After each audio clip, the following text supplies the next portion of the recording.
जय जगन्नाथ राधे श्याम पूर्णमासी मठ चैनल तरफ आपण मानक अनेक अनेक स्वागत एवं शुभेच्छा। विवाह विवाह एक सामाजिक अनुष्ठान बा दुईटी मनर मिलन। से विवाह केते प्रकार आउ कौन कौन आसंतु गुरुजी आज आलोचना करेंगे, मन ध्यान दे शुणा। हाँ, वीडियो भल लगिले लाइक शेयर सब्सक्राइब निश्चिंत रूप से करेंगे। आसंतु शुणा विवाह प्रसंग रे। हे प्रभु जगन्नाथ, हे बलभद्र, हे माँ सुभद्रा, हे प्रभु चक्र सुदर्शन। ए सारा संसार रे खास करिकी मनीष समाज रे जेते प्रकार संपर्क बा जेते प्रकार संबंध अछि, सबुठारु पवित्र आ सबुठारु श्रेष्ठ संपर्क श्रेष्ठ संबंध स्वामी स्त्री संबंध स्वामी स्त्री संपर्क को कहा जाए बा वैवाहिक संपर्क को बा दाम्पत्य संपर्क को कहा जाए। कारण वैवाहिक संपर्क त्याग आउ समर्पणर एक नियारा उदाहरण। जड़े उत्कृष्ट दंपति जड़े जनक पाखरे निजको जो भली समर्पित करि थांती, जड़े जनक पाखरे जो भलिया त्याग मनोभाव रखि थांती, ता छड़ा निज परिवार निज परिवेश निज समाज पाई मध्य से माने जो भलिया त्याग आ समर्पण भाव देखाई थांती। एही परि भाव आपण अन्य कोनोसी संपर्क बा अन्य कोनोसी संबंध रे देखि पारिबे नाही। ता छड़ा विवाह एक सामाजिक अनुष्ठान, विवाह एक पारिवारिक अनुष्ठान। कारण जेतेबेले गोटे दंपति निजर घर संसार करने को आरंभ करती, से माने तो आ जंगल भितर रहिबेनी, समाज भितर ही रहिबे, समाज भितर ही बंचिबा को पड़िबो। तो समाजर स्वीकृति समाजर निर्देश आउ समाज को खुशी करिबा पई भोजी भात इत्यादि अनेक उत्सव पालन करा जाए। विवाह मध्यरे तीन प्रकार विभक्ति आसी जाए। विवाह मध्य तीन प्रकार। तो से तीन प्रकार विवाह कौन कौन आसंतु ता विषय टिके आलोचना करिबा। भिडियोटी जदि भल लगुच आपण मानक अनुरोध समाजर कल्याण पई याकू बहुल मात्रा रे प्रचार आ प्रसार करंतु, लाइक शेयर सब्सक्राइब करंतु। तीन प्रकार विवाह मध्यरु सबुठु उत्कृष्ट विवाह वैदिक विवाह को कहा जाए। वैदिक विवाह अर्थ जहा परिवार लोकों स्वीकृति समाजर स्वीकृति एवं वेदी रे बसिकी वेद कर्म कांडर नियम निर्देश अनुसार करा जाई थाए, ताकू वैदिक विवाह कहा जाए। वैदिक विवाह पूर्वरु पुओ झियो प्रायतः दिजण को अजणा थांती। केवल निज गुरु गुरुजन मानक उपदेश रे निज गुरु गुरुजन मानक निर्देश रे से माने सारा जीवन जड़े जनक सहित बांधी ही जाती। से मानक भितर सेतिकी विश्वास पलि आसे, से मानक भितर सेतिकी भरोसा पलि आसे, से मानक भितर सेतिकी त्याग और समर्पण मनोभाव पलि आसे। तो वैदिक विवाह रे साधारणतः सेतेटा बाधा विघ्न आसे नाही।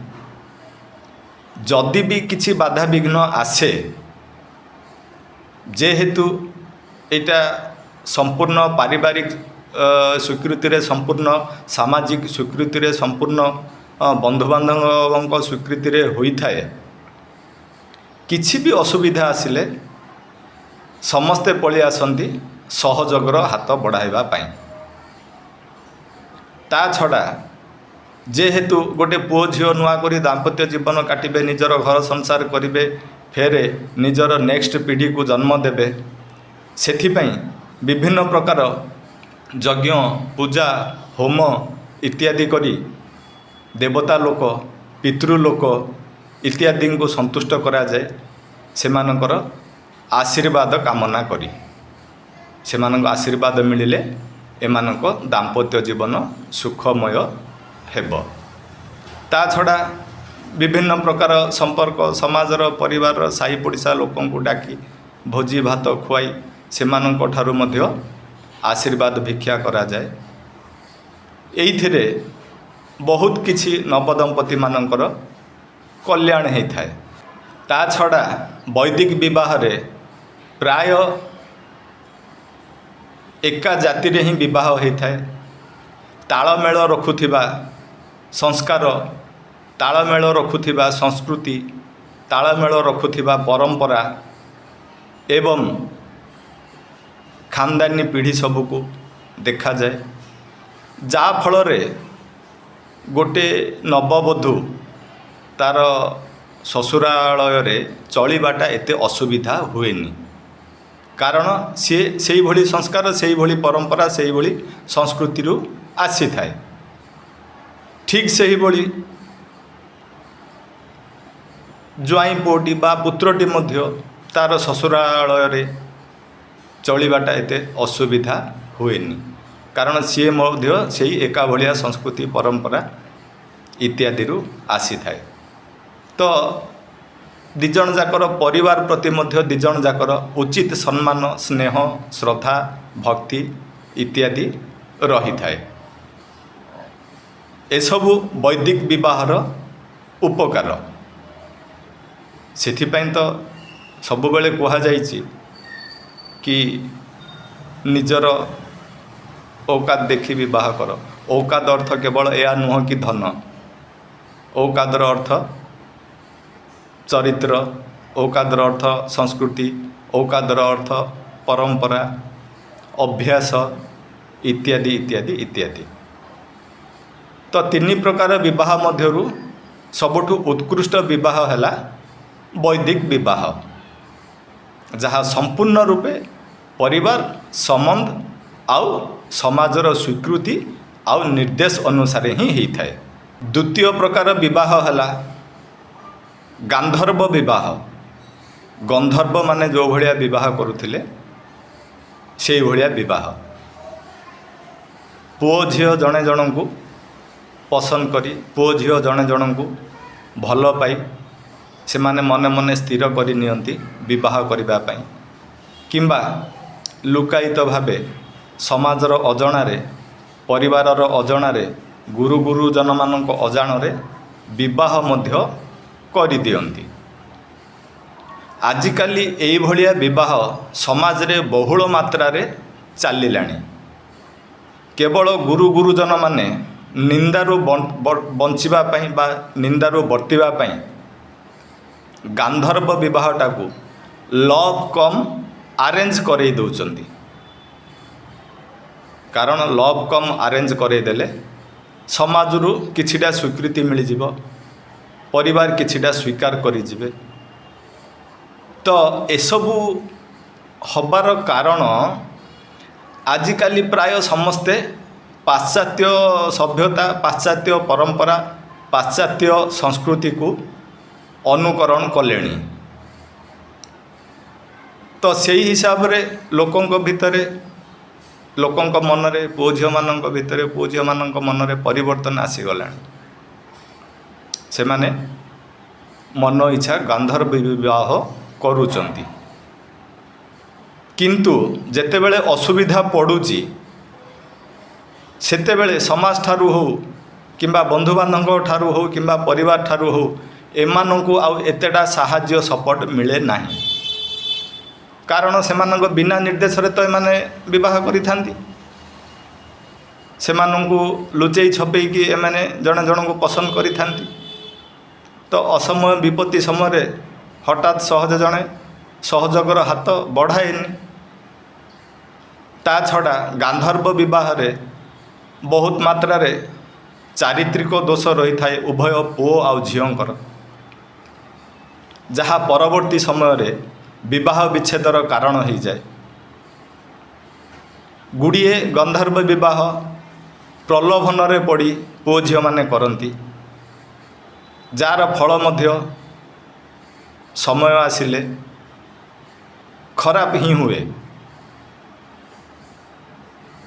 आउ केते जन निजर काम बासना चरितार्थ करने गांधर्व विवाह करिथांती, जार परिणाम मध्य समय आसिले खराब ही होइथाए।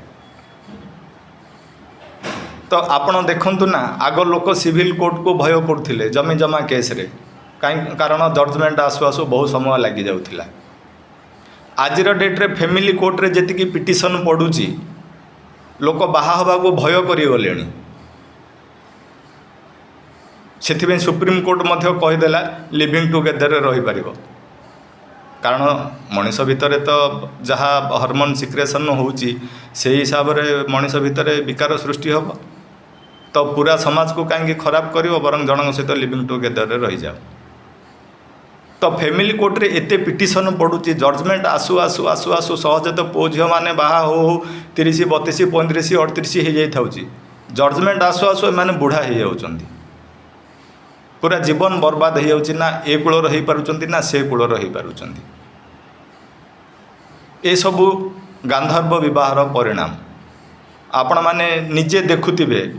विभिन्न प्रकार सोशल मीडिया रे हो किंबा न्यूज़ चैनल माध्यम रे हो, किए काहाकू हत्या कलानी, तो किए का प्रति हिंसा कलानी, तो किए का प्रति आईनर आश्रय नेलानी। तो एभली विवाह रे संपर्क भितरे आउ शुद्धता रुहे नाही।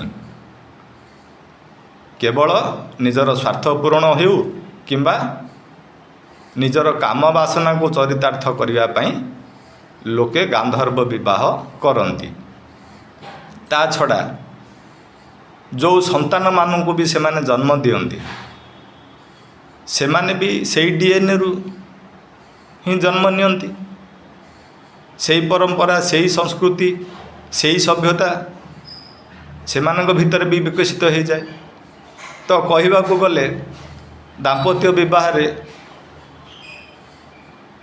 निजे तो निज गोड़ को कुराड़ी मारती, ता छड़ा जो माने आने वाला पीढ़ी से मानकर मध्य संस्कार सभ्यता परंपरा आउ किछि रुहे नहीं, से माने कोटा को मानती नहीं। एणु आज डेट रे आपण देखुथिबे 100टा गांधर्व विवाह कम से कम 70टा विच्छेदर ही परिसमाप्ति होची। जदि गांधर्व विवाहटा उत्कृष्ट धरणर होता ताहले एते मात्रा रे विच्छेद कौन पे होता? जुआड देखिबो आज डेट रे खाली डाइवोर्स पिटिशन, डोमेस्टिक भायोलेंस, फैमिली भायोलेंस। कारण मैक्सिमम बाहागर तो आज डेट रे दाम्पत्य बाहागर होची। इमिति कि आपण गूगल रे हो किंबा अन्यान्य सर्वे डाटा उपरे निरीक्षण करंतु, पाश्चात्य लोक सबुठारु दुखी, अमेरिकीय लोक सबुठारु दुखी। सेमानंक पाखरे धन संपत्ति, प्रतिभा, प्रसिद्धि, प्रतिष्ठा कौनसी थिरे कमी नहीं। तथापि ग्लोबल डाटा कहूँ अमेरिकीय यूरोपीय लोक प्राय दुखी, कारण सेमानंक पारिवारिक जीवन बोली किछि न थाए, आउ सेमानंकर दाम्पत्य जीवन रे मध्य शुद्धता न थाए। दाम्पत्य जीवन अर्थ विच्छेद ही विच्छेद। सेथिपई सेमाने प्राय डिप्रेशन रे रहंती, प्राय निशासक्त रहंती, प्राय क्रुएलिटी रे रहंती। मैरेजटा को सेमाने केवल काम बासना पूरणर एक माध्यम बोली ही धरती। तो जेतेबेले विच्छेद हुए स्वाभाविक भावे जड़े दुखी हब सुनिश्चित, कारण संपर्क भितर तो दुर्बलता निश्चय आसीथिबो। थरे दुर्बलता आसीगला परे संपर्क जेतेबेले भांगी जाउची किए दुखी न हब। से हिसाब रे से भली देश मानक दी दीटा तीन तीनटा पांच पांचटा बाहा होइकि मध्य केही सुखरे नाहांती। केवल निजर मैरिड लाइफ और फैमिलियर लाइफ निज इच्छा हिसाब रे करबा जोगु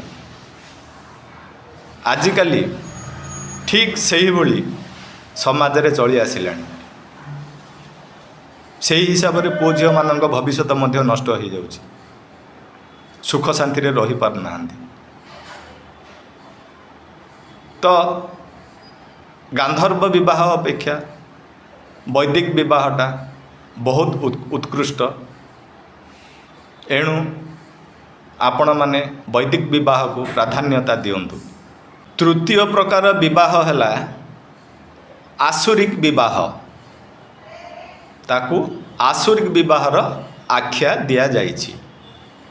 ମାନେ ଅସୁରମାନେ ଯେଉଁଭଳି ବିବାହ କରନ୍ତି, କାହାକୁ ଉଠେଇକି ନେଇକି ପଳେଇ ଆସନ୍ତି, କାହାକୁ ଜୋର ଜବରଦସ୍ତି କରିକି ବାହା ହୁଅନ୍ତି, କାହାକୁ ବଳାତ୍କାର କରିକି ବାହା ହୁଅନ୍ତି, କାହାକୁ ମଜବୁରୀର ଫାଇଦା ଉଠେଇ ବାହା ହୁଅନ୍ତି, କାହାକୁ ବ୍ଲାକମେଲ୍ କରି ବାହା ହୁଅନ୍ତି।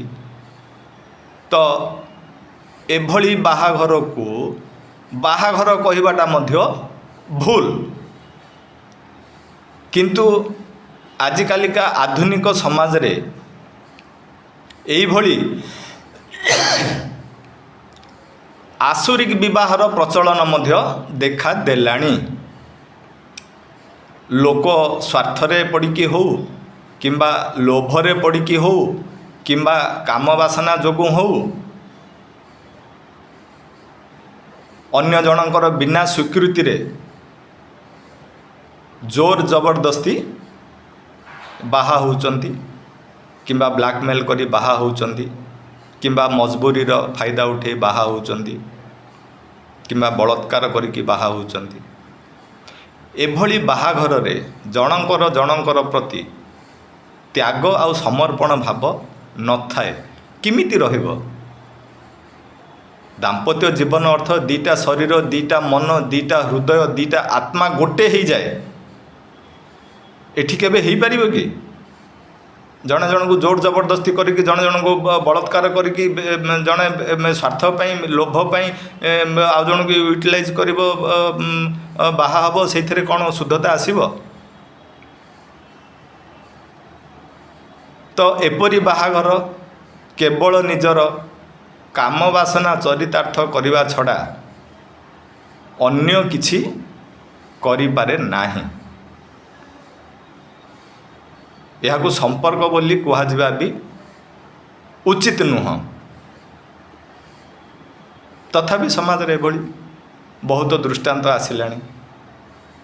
ସେଥିପାଇଁ ଗୁଡ଼ିଏ ଜାଗାରେ ବିରକ୍ତି ହେଇକି ହେଉ କିମ୍ବା ପ୍ରତିଶୋଧ ପରାୟଣ ହେଇକି ହେଉ କିମ୍ବା ପ୍ରତିହିଂସା ପରାୟଣ ହେଇକି ହେଉ, ସ୍ୱାମୀ ସ୍ତ୍ରୀକୁ ହତ୍ୟା କରିଦେଉଛି, ସ୍ତ୍ରୀ ସ୍ୱାମୀକି ହତ୍ୟା କରିଦେଉଛି, ଶାଶୁ ଶ୍ୱଶୁର ବୋହୂକୁ ହତ୍ୟା କରିଦେଉଛନ୍ତି, ବୋହୂ ଶାଶୁ ଶ୍ୱଶୁରକୁ ହତ୍ୟା କରିଦେଉଛନ୍ତି। ଏଇଭଳି ବିବାହରେ ଶୁଦ୍ଧତାର କୌଣସି ନାମ ନିଶାନ ନଥାଏ, ତ୍ୟାଗ ସମର୍ପଣର କୌଣସି ନାମ ନିଶାନ ନଥାଏ। କେବଳ ଶାରୀରିକ ସୁଖ ଚରିତାର୍ଥ କରିବା ଛଡ଼ା ଅନ୍ୟ ଉଦ୍ଦେଶ୍ୟ କିଛି ଏହି ବିବାହରେ ନଥାଏ। ତେଣୁ ଏହାକୁ ଅତ୍ୟନ୍ତ ନିକୃଷ୍ଟ ଧରଣର ବିବାହ ବୋଲି କୁହାଯାଏ, ଯାହା ଅସୁରମାନେ କରୁଥିଲେ। ଆଜିର ଡେଟ୍ରେ କିଛି ମଣିଷ ସେଇଭଳି କର୍ମ କରୁଛନ୍ତି। ଏଣୁ ସମସ୍ତ ପିତାମାତା ଗୁରୁଜନମାନଙ୍କୁ ମୁଁ ଅନୁରୋଧ କରୁଛି, ସେମାନେ ବି ବୁଝିଯାଆନ୍ତୁ ଆଉ ସେମାନଙ୍କ ସନ୍ତାନମାନଙ୍କୁ ମଧ୍ୟ ବୁଝାନ୍ତୁ କି ବୈଦିକ ବିବାହର ସୁଫଳ କ'ଣ ଆଉ ଅନ୍ୟାନ୍ୟ ବିବାହର କୁଫଳ କ'ଣ। ଏମିତିକି ଜାତି ଅଲଗାରେ ଯେଉଁମାନେ ବାହା ହୁଅନ୍ତି, ସେମାନଙ୍କ ଠାରୁ ଯେଉଁ ସନ୍ତାନ ଉତ୍ପନ୍ନ ହୁଏ ସେମାନଙ୍କୁ ଜାରଜ ସନ୍ତାନ ବୋଲି କୁହାଯାଏ। ଇଂଲିଶରେ ଯାହାକୁ ହାଇବ୍ରିଡ଼ କୁହନ୍ତି। ଧର୍ମଶାସ୍ତ୍ର ଗ୍ରନ୍ଥ କୁହେ ଜାରଜ ସନ୍ତାନମାନେ ନିଜ ପିତୃ ମାତୃ ପୂର୍ବଜମାନଙ୍କୁ ଶ୍ରାଦ୍ଧ, ପିଣ୍ଡ, ଜଳତର୍ପଣ ଇତ୍ୟାଦି କଲେ ସେମାନେ ପାଆନ୍ତି ନାହିଁ। ଏସବୁକୁ ବିଚାର କରି ନିଜ ସନ୍ତାନମାନଙ୍କୁ ପ୍ରବର୍ତ୍ତାନ୍ତୁ। ବୈଦିକ ରୀତିନୀତିରେ, ପିତାମାତା ଗୁରୁଜନଙ୍କ ସ୍ୱୀକୃତିରେ, ସମାଜର ସ୍ୱୀକୃତିରେ, ପରିବାରର ସ୍ୱୀକୃତିରେ ବିବାହ କରିବା ପାଇଁ। ନଚେତ୍ ଧୀରେ ଧୀରେ ବୈଦିକ ବିବାହ ବିଲୁପ୍ତ ପ୍ରାୟ ହୋଇଯିବ ଏବଂ ଦାମ୍ପତ୍ୟ ଜୀବନ କାହାର ସୁଖମୟ ରହିବ ନାହିଁ। ଆପଣମାନେ ନିଜେ ଦେଖୁଥିବେ ପ୍ରମାଣ। ମୁଁ ଆଉ କ'ଣ ଅଧିକା କହିବି। ସବୁଠାରୁ ଗୁରୁତ୍ୱପୂର୍ଣ୍ଣ କଥା ହେଲା ବୈଦିକ ବିବାହରେ ଦାମ୍ପତ୍ୟ ଜୀବନ ଭିତରେ ଯେତେବେଳେ କିଛି ସମସ୍ୟା ଝଡ଼ ଝଞ୍ଜା ଆସେ ସେତେବେଳେ ଗୁରୁ ଗୁରୁଜନ ପରିବାର ସମାଜ ଇତ୍ୟାଦି ଉତ୍ତରଦାୟୀ ହୋଇଯାଆନ୍ତି, କାରଣ ସେମାନଙ୍କ ନିର୍ଦ୍ଦେଶରେ ସେମାନଙ୍କ ସ୍ୱୀକୃତିରେ ବୈଦିକ ବିବାହ ହୋଇଥାଏ। କିନ୍ତୁ ଗାନ୍ଧର୍ବ ବିବାହ କଥା କହନ୍ତୁ କିମ୍ବା ଆଶରିକ ବିବାହ କଥା କହନ୍ତୁ, ସେଇଥିରେ ଦମ୍ପତିମାନେ ଯାହା କିଛି ବି ସୁବିଧା ଅସୁବିଧା ଆସେ ନିଜକୁ ହିଁ ଉତ୍ତରଦାୟୀ କରିବାକୁ ପଡ଼େ। ଓଲଟା ସମାଜ ନାକରେ ଆଙ୍ଗୁଠି ମାରିକି ହସେ, ତମେ ତମର ତ ଚଏସ୍ କରିଥିଲ, ତମେ ତମର ତ ପସନ୍ଦ କରୁଥିଲ, ହଁ ଏବେ ଯାହା ହେଉଛି ହଉ। ତ ଆପଣମାନେ ଚିନ୍ତା କରନ୍ତୁ, ଆମ ପାଇଁ ଅନ୍ୟମାନେ ଉତ୍ତରଦାୟୀ ହେବା ଲାଭପ୍ରଦ ନା ସମ୍ପର୍କ ସୃଷ୍ଟି କରିବା ପାଇଁ, ସମ୍ବନ୍ଧ ସୃଷ୍ଟି କରିବା ପାଇଁ, ବିବାହ କରିବା ପାଇଁ ନିଜେ ନିଜେ ଉତ୍ତରଦାୟୀ ହେବା ଉଚିତ? କେଉଁଟା ଶ୍ରେୟସ୍କର, କେଉଁଟା ଲାଭପ୍ରଦ, କେଉଁଟା ବୁଦ୍ଧିମାନ? ଏଣୁ ସମସ୍ତେ ବୈଦିକ ବିବାହକୁ ଗୁରୁତ୍ୱ ଦିଅନ୍ତୁ। ନିଜ ଉପରକୁ ଜଞ୍ଜାଳ ନିଅନ୍ତୁ ନାହିଁ, ନିଜ ଉପରକୁ ଟେନସନ୍ ନିଅନ୍ତୁ ନାହିଁ। ଯାହା କିଛି ବି ଦାମ୍ପତ୍ୟ ଜୀବନର ସୁବିଧା ଅସୁବିଧାରେ ନିଜକୁ ଉତ୍ତରଦାୟୀ କରାନ୍ତୁ ନାହିଁ। ନିହାତି ନିହାତି ନିହାତି ବୈଦିକ ବିବାହ ଉପରେ ଗୁରୁତ୍ୱ ଦିଅନ୍ତୁ। ଜୟ ପ୍ରଭୁ ଜଗନ୍ନାଥ, ଜୟ ବଳଭଦ୍ର, ଜୟ ମା ସୁଭଦ୍ରା, ହେ ପ୍ରଭୁ ଚକ୍ର ସୁଦର୍ଶନ।